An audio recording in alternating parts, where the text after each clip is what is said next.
सभी को नमस्कार। Chemistry bye Kapil Dangi sir YouTube channel पे अपन पढ़ रहे थे 12th क्लास का चैप्टर नंबर 3 इलेक्ट्रोकेमिस्ट्री, जिसके पार्ट 5 में आज अपन पढ़ेंगे तुल्यांकी चालकता और मोलर चालकता। इससे पहले अपन इलेक्ट्रोकेमिस्ट्री के 4 पार्ट डिटेल में पढ़ चुके हैं।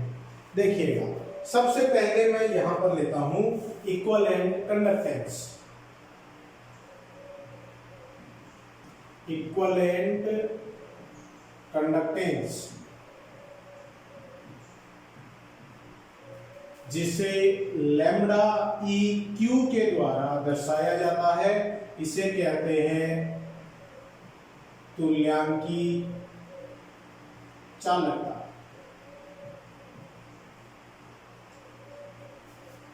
देखिए, पिछले वीडियोस में अपन ने देखा कि चालक विद्युत के वाहकों की प्रकृति के आधार पर 2 प्रकार के हैं, इलेक्ट्रॉनिक चालक और आयनिक चालक। इलेक्ट्रॉनिक चालकों को अपन धात्विक चालक भी कह सकते हैं।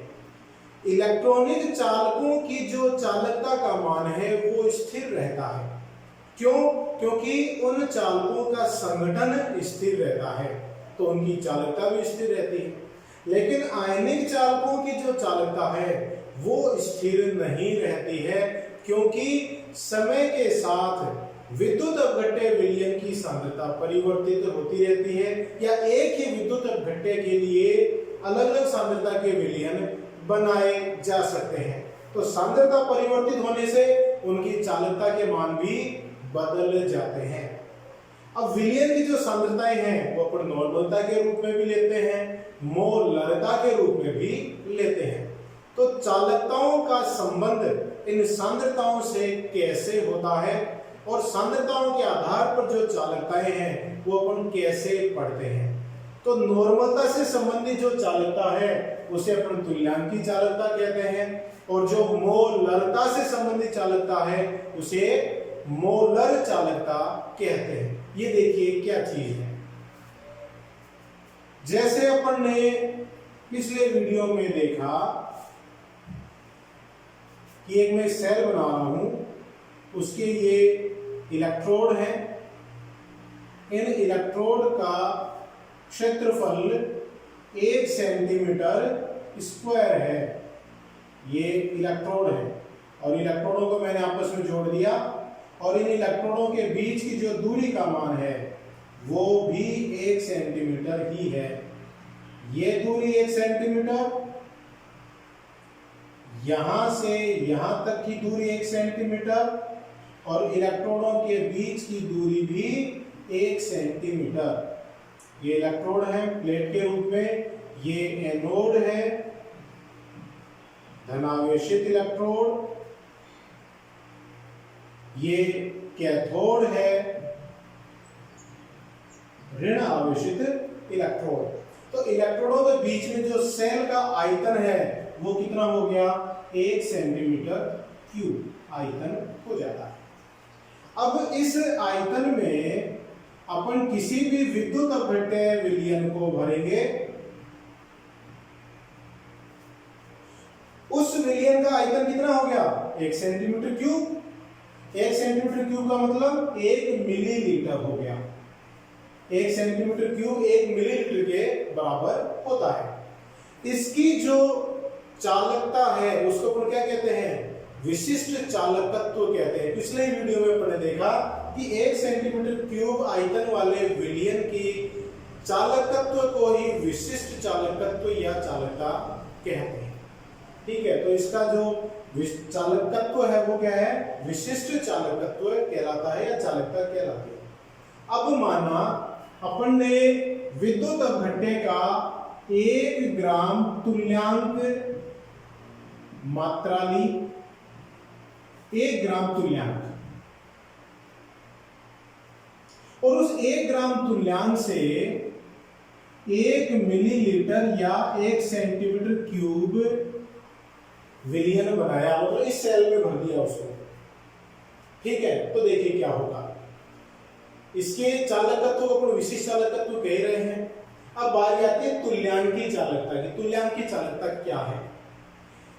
1 ग्राम तुल्यांक विद्युत अपघट्य के विलयन के चालकता को तुल्यांकी चालकता कहते हैं। ध्यान से सुनिएगा, 1 ग्राम तुल्यांक विद्युत अपघट्य मतलब विद्युत अपघट्य के तुल्यांकी भार के बराबर ग्राम में मात्रा ली अपन ने और उसका विलयन बनाया, उस विलयन की जो चालकता है उसी को तुल्यांकी चालकता कहते हैं। यहाँ पर पदार्थ लिया 1 ग्राम तुल्यांक और उसका आयतन कितना रखा, 1 सेंटीमीटर क्यूब। चूंकि पदार्थ 1 ग्राम तुल्यांक है तो इसकी चालकता क्या हो गई, तुल्यांकी चालकता। और चूंकि यही विलयन जिसका आयतन 1 सेंटीमीटर क्यूब है तो इसकी चालकता विशिष्ट चालकत्व के बराबर भी हो गई। तो इस स्थिति में तुल्यांकी चालकता विशिष्ट चालकत्व के बराबर हो जाती है। अब देखिए दूसरी कंडीशन लगाते हैं। 1 ग्राम तुल्यांक लिया और आपने उसका विलयन बनाया 100 ml विलयन बनाया। चूंकि पदार्थ 1 ग्राम तुल्यांक है तो तुल्यांकी चालकता के कितने मान हैं, 1 मान हो गया तुल्यांकी चालकता। 1 ग्राम तुल्यांक पदार्थ की विलयन की चालकता को तुल्यांकी चालकता कहते हैं। लेकिन अब की बार उसका आयतन कितना है, 100 ml। 1 मिलीलीटर की चालकत्व को अपन चालकता कहते हैं या विशिष्ट चालकत्व कहते हैं।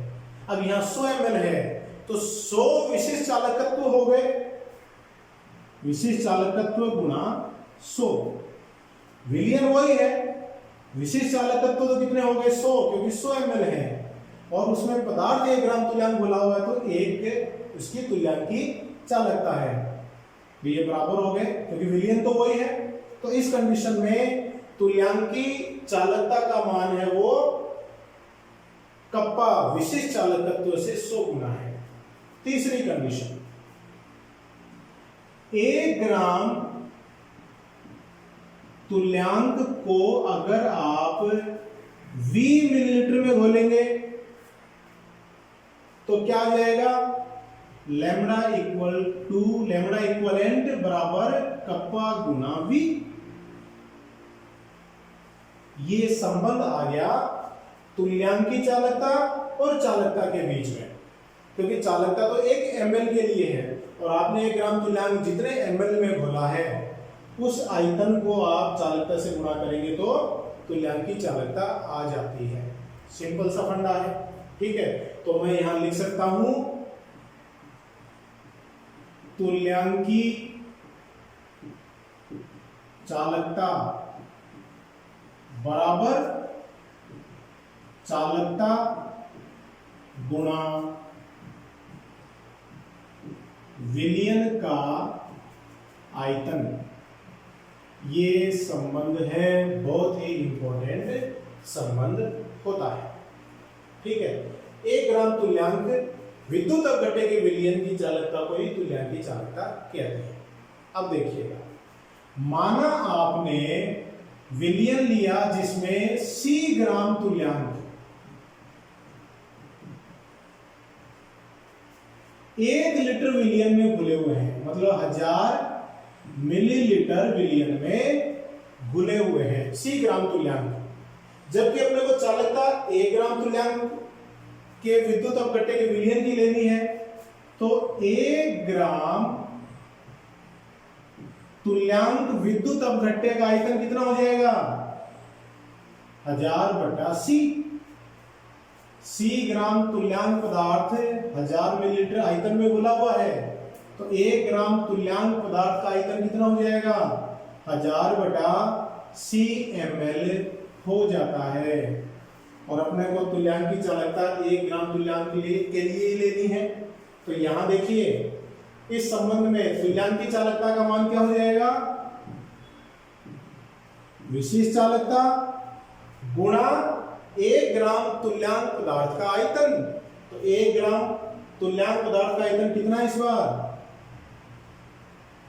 1000 बटा C क्या चीज है, C है C ग्राम तुल्यांक 1000 मिलीलीटर में घुले हुए हैं। ये नॉर्मलता है। अपन ने जो विलयन का चैप्टर पढ़ा था तो उसमें अपन ने देखा कि प्रति लीटर विलयन में उपस्थित विलेय के ग्राम तुल्यांकों की संख्या को नॉर्मलता कहते हैं। और यहाँ ग्राम तुल्यांकों की संख्या कितनी है? C है। तो 1 लीटर विलयन में C ग्राम तुल्यांक पदार्थ घुला हुआ है, इसका मतलब C क्या है? नॉर्मलता है। तो इसको मैं यूं लिख दूं, लैम्बडा इक्विवेलेंट बराबर कप्पा गुणा 1000/n, क्योंकि नॉर्मलता को कैपिटल N के द्वारा भी दर्शाया जाता है। यहाँ लैम्बडा इक्विवेलेंट क्या है? तुल्यांकी चालकता। कप्पा क्या है? विशिष्ट चालकत्व। और n क्या है? विलयन की नॉर्मलता। तो ये एक बहुत ही इंपॉर्टेंट संबंध है, विशिष्ट चालकत्व, तुल्यांकी चालकता और नॉर्मलता के मध्य। ठीक है, आसानी से आप इसको बता सकते हैं। अब अपन देखते हैं, कई बार एग्जाम में पूछा जाता है तुल्यांकी चालकता की इकाई क्या है। देखिएगा,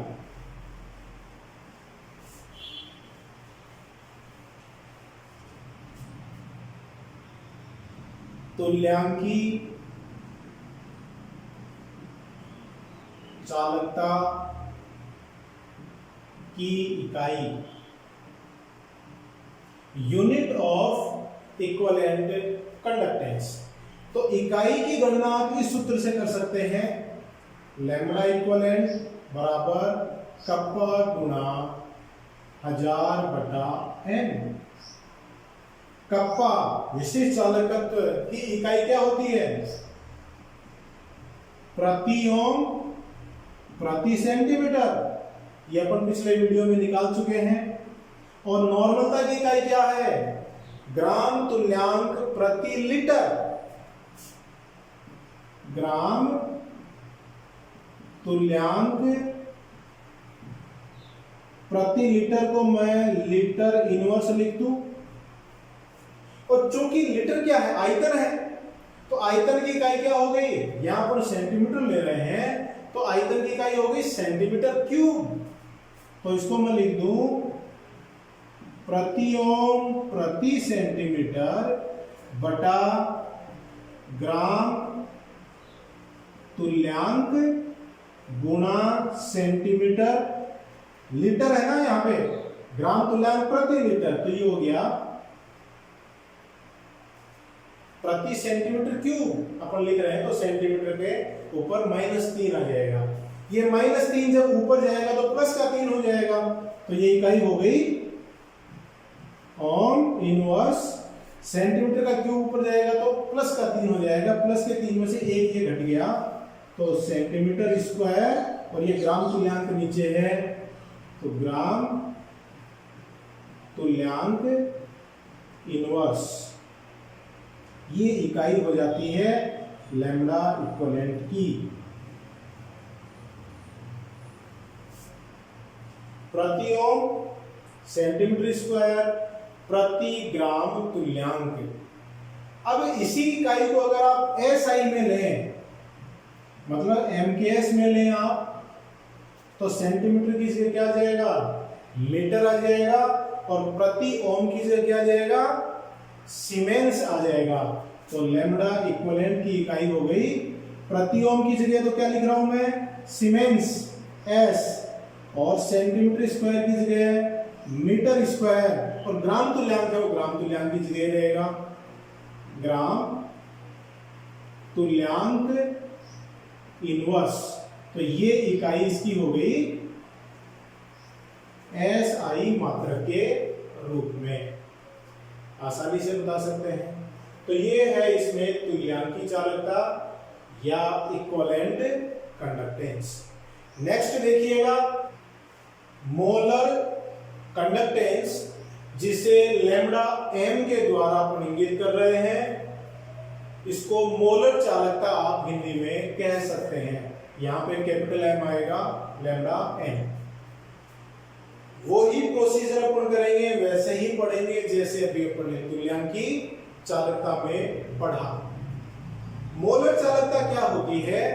किसी विद्युत अपघट्य के 1 मोल से बने विलयन की चालकता को मोलर चालकता कहते हैं। मतलब आपने एक मोल विद्युत अपघट्य लिया और उससे जो विलयन बनाया उस विलयन की चालकता को ही मोलर चालकता कहते हैं। एक मोल का ध्यान रखिएगा, प्रति मोल होता है ये। अब यहां पे आते हैं वापस, ये सेल है आपके पास जिसका आयतन 1 सेंटीमीटर क्यूब या 1 मिलीलीटर। माना आपने 1 मोल विद्युत अपघट्य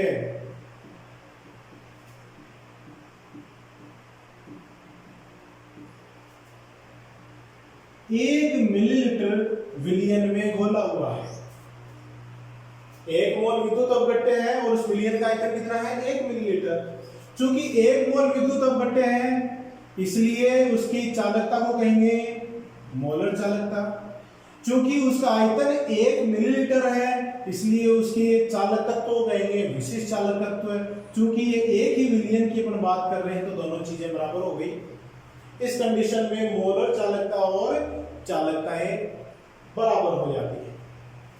दूसरी कंडीशन लेते हैं, 1 मोल विद्युत अपघट्य 100 ml विलयन में घुला हुआ है। क्यों? क्योंकि सैद्धांतिक रूप से अपन यहां पर 1 मोल विद्युत अपघट्य के लिए 1 मिलीलीटर जो आयतन ले रहे थे वो सही प्रायोगिक रूप से वो संभव नहीं है, क्योंकि 1 मिलीलीटर में 1 मोल विद्युत अपघट्य घोलना संभव नहीं है। तो अपन दूसरी कंडीशन ले रहे हैं, विलयन का आयतन है 100 ml। चूंकि विद्युत अपघट्य 1 मोल ही है तो उसके चालकता को कहेंगे मोलर चालकता। अब आयतन हो गया 100 ml, 1 ml के चालकत्व को विशिष्ट चालकत्व कहते हैं। तो 100 ml के चालकत्व को 100 गुणा विशिष्ट चालकत्व कहेंगे क्या नहीं? चूंकि विलयन वही है तो ये बराबर हो गया मोलर चालकता बराबर विशिष्ट चालकत्व गुणा 100।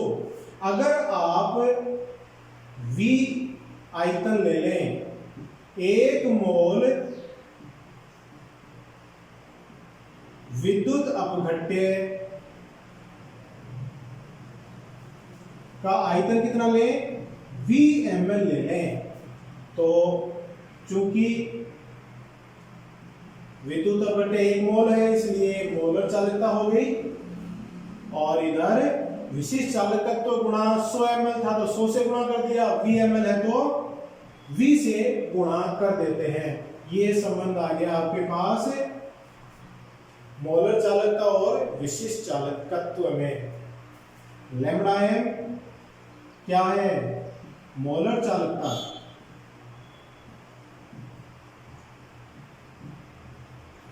कप्पा क्या है? विशिष्ट चालकत्व। और V क्या है? V है 1 मोल विद्युत अपघट्य विलयन का आयतन। ये ध्यान रखिएगा आप।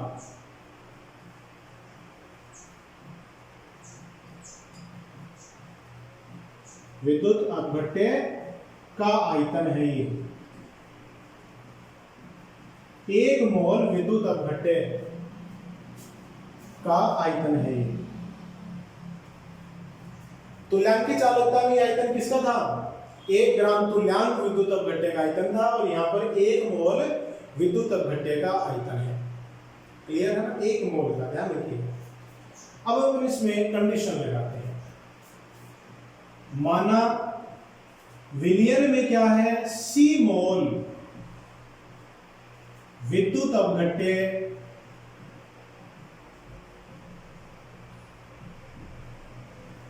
लेकर आप 1 लीटर विलयन बनाते हैं। मतलब C मोल विद्युत अपघट्य लेकर आप 1 लीटर का मतलब 1000 मिलीलीटर विलयन बनाते हैं। तो C मोल विद्युत अपघट्य का आयतन हो गया 1000 ml। तो 1 मोल विद्युत अपघट्य का आयतन कितना हो जाएगा? 1000/C। और यहां पर जो ये V है ये क्या है? 1 मोल विद्युत अपघट्य का आयतन ही तो है। उस आयतन का मान इस समीकरण में रख दें तो लैम्ब्डा m बराबर कप्पा गुणा 1000 बटा c हो जाता है। यहां लैम्ब्डा m है मोलर चालकता, कप्पा है विशिष्ट चालकत्व जिसे चालकता भी कह सकते हैं, और c क्या है? c है 1 लीटर विलियन में घुले हुए विद्युत अपघट्य के मोलों की संख्या। अब विलियन का चैप्टर अपने पढ़ा था तो वहां पर एक बार मैं आपको लेके चलना चाहूंगा। मोलरता क्या होती है? प्रति लीटर विलियन में घुले हुए विलय के मोलों की संख्या, और यहाँ विलय है विद्युत अपघट्य, तो यहाँ प्रति लीटर विलियन में घुले हुए विद्युत अपघट्य मोलों की संख्या कितनी है? c मोल है। तो ये एक तरह से कहेंगे मोलरता ही तो है, तो c की जगह आप मोलरता को प्रयुक्त करेंगे कैपिटल M। मोलरता को आप कैपिटल M के द्वारा दर्शाते हैं। तो देखिए लैम्ब्डा m क्या है? मोलर चालकता।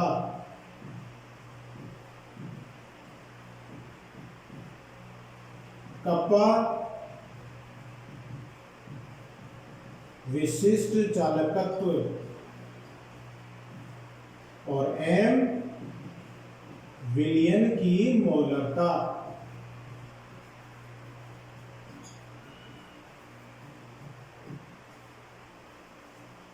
ठीक है, तो ये संबंध हो गया। यहां से भी आप संबंध लिख सकते हैं, मोलर चालकता बराबर विशिष्ट चालकत्व गुणा V क्या चीज है? 1 मोल विद्युत अपघट्य से बने विलियन का आयतन। तो ये देखिए इंपॉर्टेंट संबंध है मोलर चालकता और विशिष्ट चालकत्व के बीच। अब अपन देखेंगे मोलर चालकता की इकाई क्या है। मोलर चालकता की इकाई बहुत बारी एग्जाम में कंपटीशंस में पूछी जाती है। मोलर चालकता की इकाई अपन इस फॉर्मूले से कर सकते हैं, इस संबंध से कर सकते हैं, लैम्ब्डा m बराबर कप्पा गुणा 1000 बटा m। देखिएगा कप्पा विशिष्ट चालकत्व, उसकी इकाई अपन पिछले वीडियो में निकाल ही चुके हैं, क्या है? Ohm inverse centimetre inverse. 1000 एक संख्या है जिसकी कोई इकाई नहीं है। m क्या है? मोलरता, जिसकी इकाई क्या हो गई? मोल प्रति लीटर, मतलब मोल लीटर इनवर्स। देख सकते हैं ऐसा, चूंकि लीटर क्या है? आयतन है, और सीजीएस में आयतन की इकाई क्या होती है? Centimetre cube. तो इसको अपन यूं भी लिख सकते हैं, ओम इनवर्स सेंटीमीटर इनवर्स बटा मोल, और लीटर इनवर्स की जगह सेंटीमीटर का घातांक -3। देख सकते हैं कि नहीं? क्योंकि आयतन है और आयतन की इकाई सेंटीमीटर क्यूब है, और ये प्रति आयतन है तो प्रति सेंटीमीटर क्यूब इसमें हो जाता है। सेंटीमीटर का घातांक -3 है, ऊपर जाएगा तो प्लस का 3 हो जाएगा, और ये सेंटीमीटर का घातांक -1 है तो ऊपर क्या बच गया? सेंटीमीटर स्क्वायर बच गया। ओम इनवर्स सेंटीमीटर स्क्वायर प्रति मोल है तो प्रति मोल, ये है लैम्ब्डा m की इकाई।